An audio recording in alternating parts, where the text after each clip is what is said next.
Hello everyone, I hope you're going well. Today I'm not in my usual spot for a good reason. I'm actually preparing for a chess tournament. I'm at the same time very sick, so I'm preparing myself in another house. I'm working with someone. So yeah, I'm gonna talk about all the games when I will complete the tournament.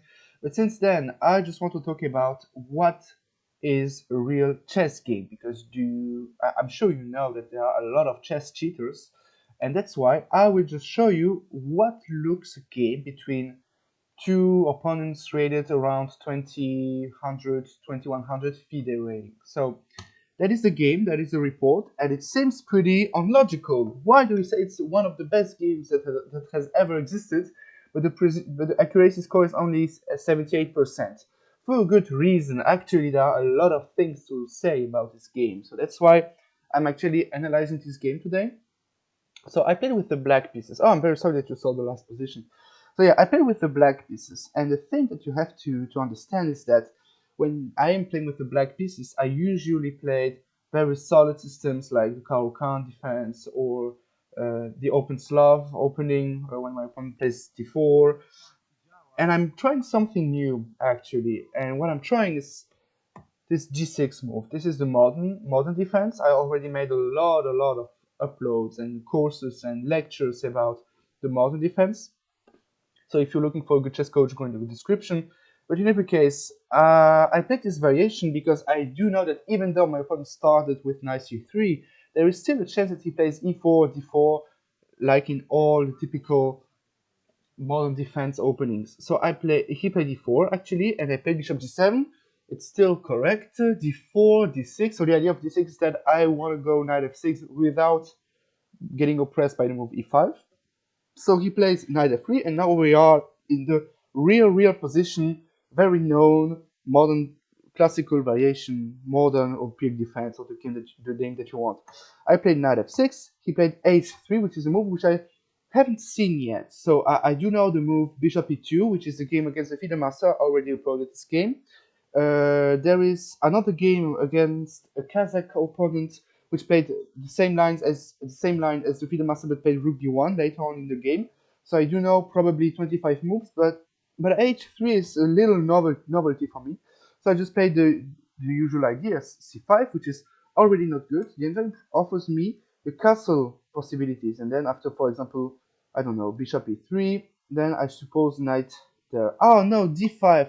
Okay, so if it's d5, I won't talk more about this variation because I do know the rest of the line.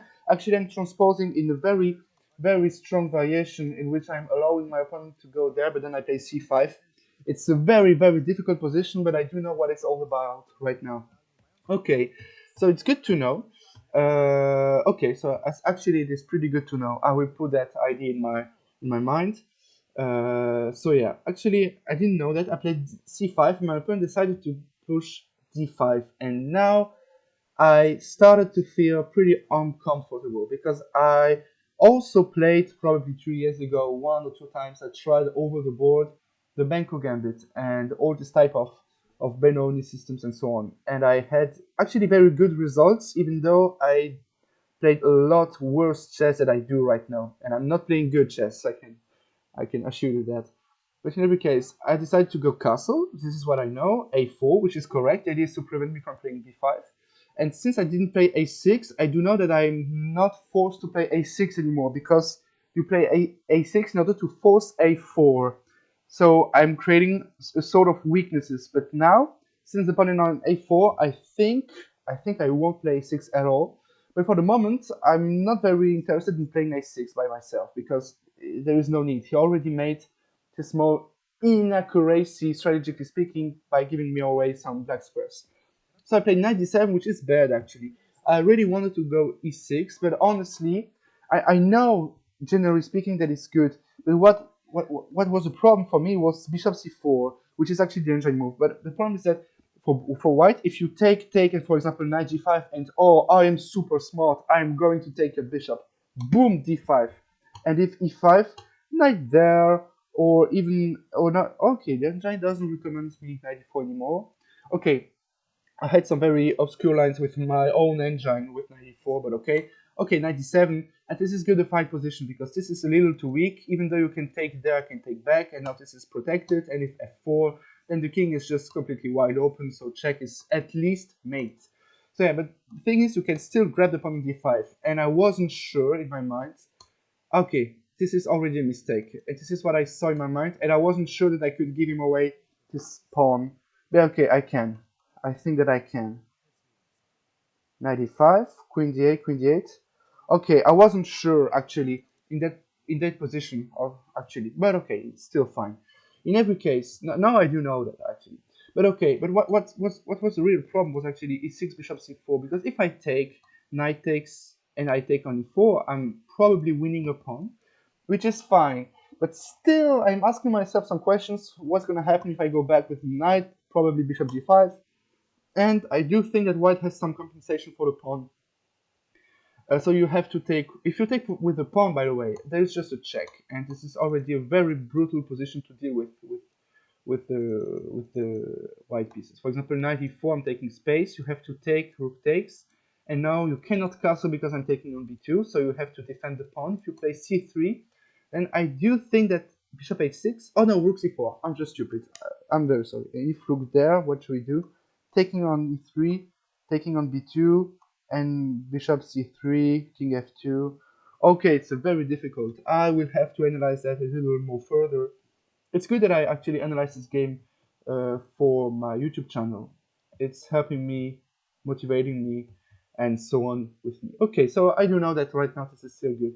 Okay, so 97, a small inaccuracy, but what I really wanted to do is a very old plan which I saw in one of I don't remember which book, but I do remember that you put this knight on d7, and then you play knight e8, and you put the knight on e5. And this is actually the plan that I'm going to use in this game. Knight e8, knight e5, takes. Okay, pawn take, but this is more engine inaccuracy. This is just not logical to take with the pawn. I mean, this is actually the theme of this upload. Actually, now I do understand why, because I will put a knight on d6. But this is not the first thing that you can understand when you play a game. You know, it's b6 is the first move that you see, but when you just see that all the light squares are weak and the bishop still has no squares, it's very difficult to play this.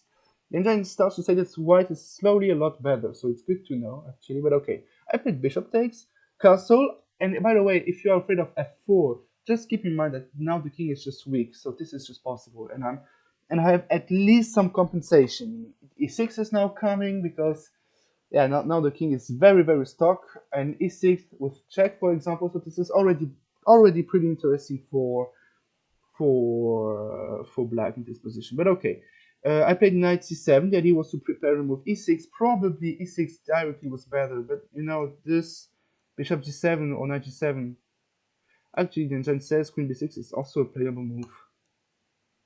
Now I take on b2. Wow, okay, this is very difficult to see. But okay, like I said, I will analyze this whole line a little more after that, but okay. 97, queen c1 is a mistake, says the engine, but it's just so logical. I mean, if you play the move queen f3, for example, then e6 is probably a little problem, because if you take knight takes, you have some problems all around the black squares in the center. So that's why it's so logical to put your queen on the black squares. Of course, it can be a mistake, but we are not engines. So yeah, knight c7 a mistake. I mean, if this is such a problem, then it is. But if you play bishop h6, I play bishop g7, so it's just logical that I can still guard the rook. And now, if I can do whatever I want in order to defend the rook, I can try another plan. But of course, this is too much for the engine. Okay, queen c1, e6. So the idea is just to destroy the center. By the way, I see that now the engine says this is the best way to counterattack in the center, which is possible. For example, something like that. And I can understand that you're a little better, but still, for example, knight there, it's okay. Now you're just losing the pawn, but still, in the future there can be some problems. You know, it's something very important that we have to analyze in order to understand and to play. Yeah, but okay. Now I do know this, so it's good to know. Okay, e6. He played bishop g5. Okay, I played bishop f6 because I thought, okay, if he plays now bishop h6, I will still play bishop g7 or rook e8 or something else, and it doesn't matter.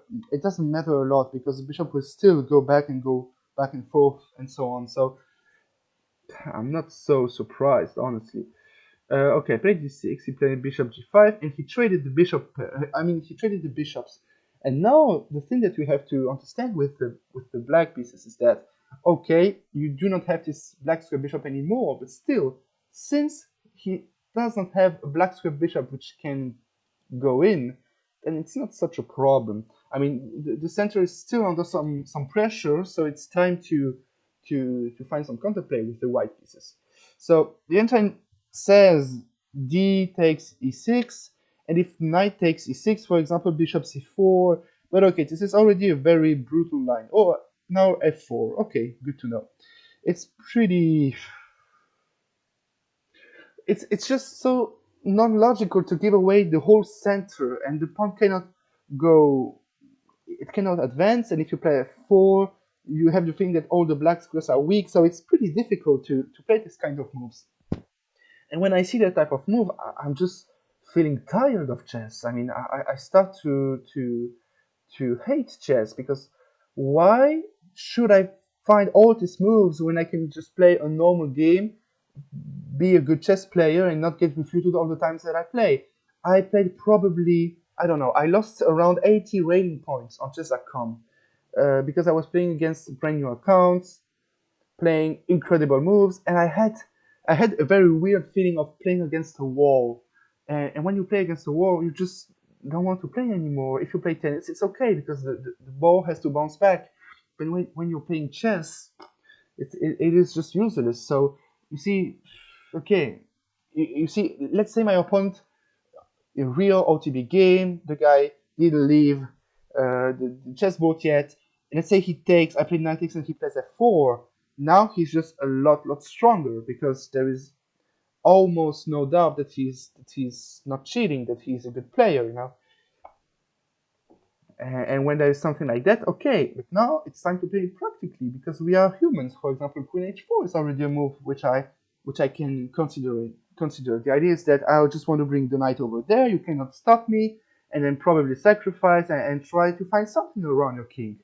And yeah, and now if my opponent plays Queen e1, for example, I can already understand that right now it's not so bad for me because slowly he has some weaknesses. He cannot find any sort of counterplays, and now I do enjoy the game. But if my opponent plays Queen d2 with the idea of playing Queen f2 and only then accepting to play an endgame because this pawn is not so weak, wow, yeah, it is just useless. But okay, in the game he traded, played Queen e3, and I took on d5. The idea is pretty simple. If you take with the knight, I take, pawn takes, and I can probably grab on b2, and I'm already a little better. But okay, if you take with the pawn, this is actually what happened in the game. Now, it's time for me to develop some pieces. For example, the bishop, the rook, and so on. I played rook e8, he played queen g3, and then I realized, oh, I have a problem. If I play the move bishop d7, which was my first idea, there's just knight e4, and I'm losing the pawn, which is bad. So I decided, okay, but what happens if I play something like that? Okay, he can probably just do this, and knight e4. And I'm not so sure right now that it's all good. And, yeah, now there's a small tactic. Okay, it's probably not what I saw during the game, but I just saw something else. I don't know. Probably this, and rook there is good enough. And then I can still jump on e4, and I do have some weaknesses, but okay. I suppose it's good. But okay, I decided to play the move rook d8, which of course is now a mistake. And now it is probably a human mistake because I just lost the tempo. I mean, in order to play rook e8, I had to see that after queen e5, I don't know which move, and this, I was fine because of I don't know which move again. Like c4. If the move is something like that, I can understand. But okay, if this is the best move, wow. I cannot take because I take the knight.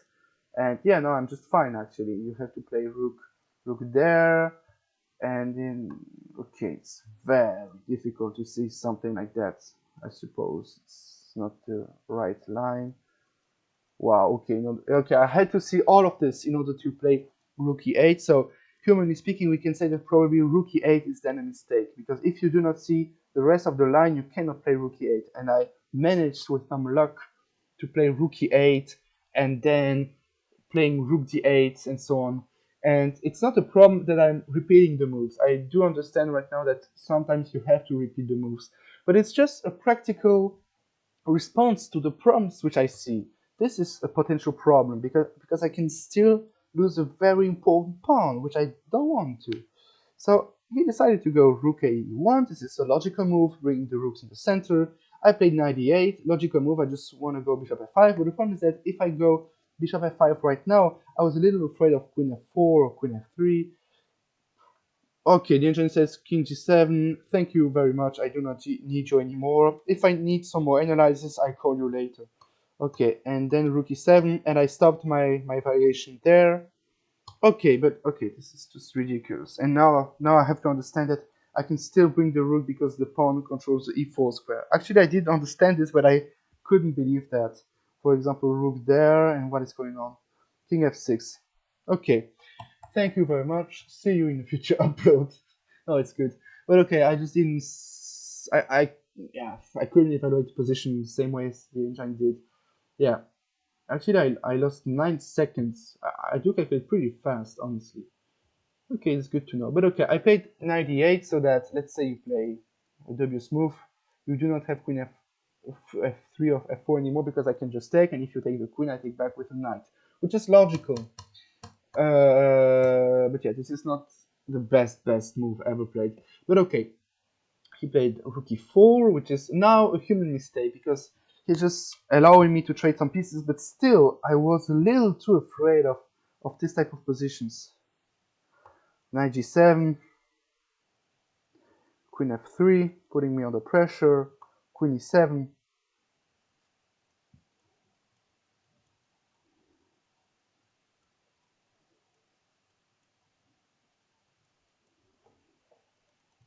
It's not important, but okay.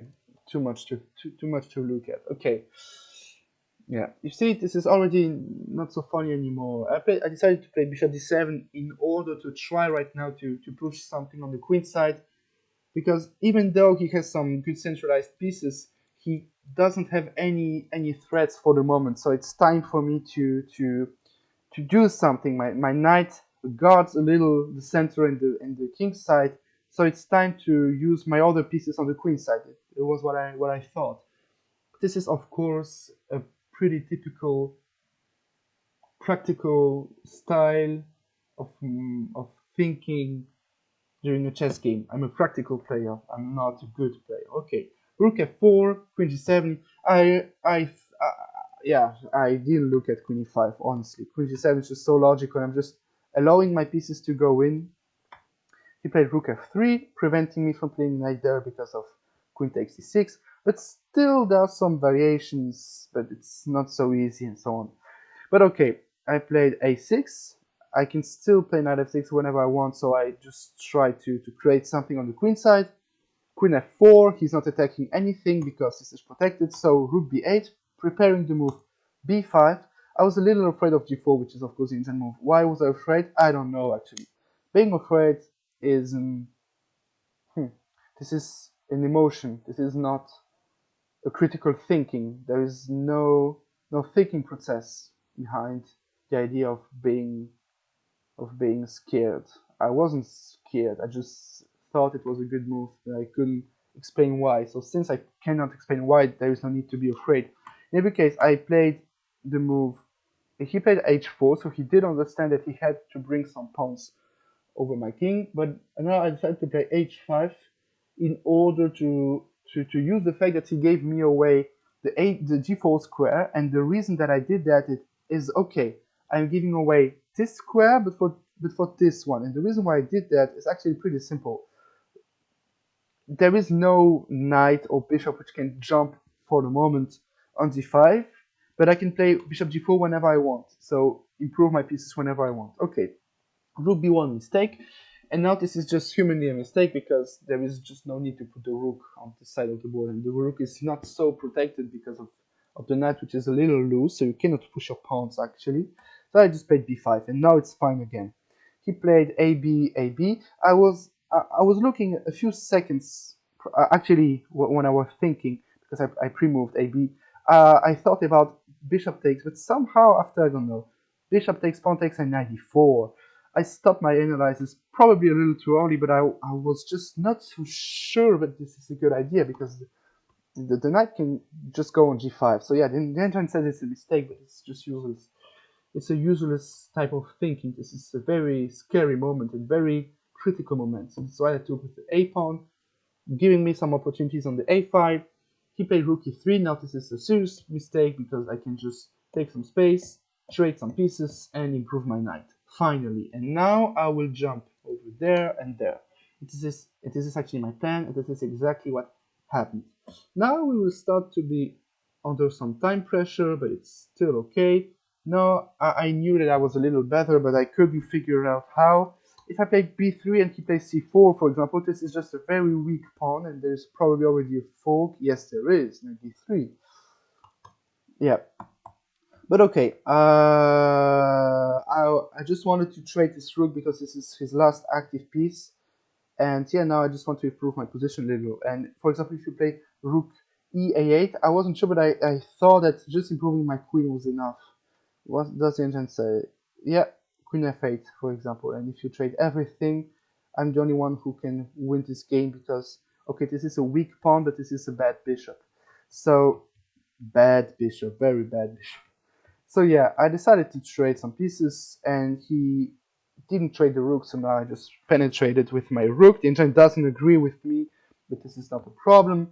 Rook b1, rook a8, rook a8. I just wanted to improve, to change some things in the position, just to see if he will crack or do a mistake or another thing. c3, I played rook b8. The idea is that if I take, and for example he plays a w's move, there's just some problems over there, so he would have to take instead of moving the king, and now rook takes, and I'm a lot better. This is just a very big weakness. The knight will just jump over there or over there straight away, and yeah, this is just a better position for me. But okay, during the game, he played rook b5, and now I'm just activating all my pieces. I took, and played rook b8, and now the idea is that if the bishop moves away, I can just grab on c3, I'm winning a pawn. So he played the move c4, but now the bishop is just out of the game. He cannot defend on this side of the board at all. Yeah, on this side. Yeah, exactly.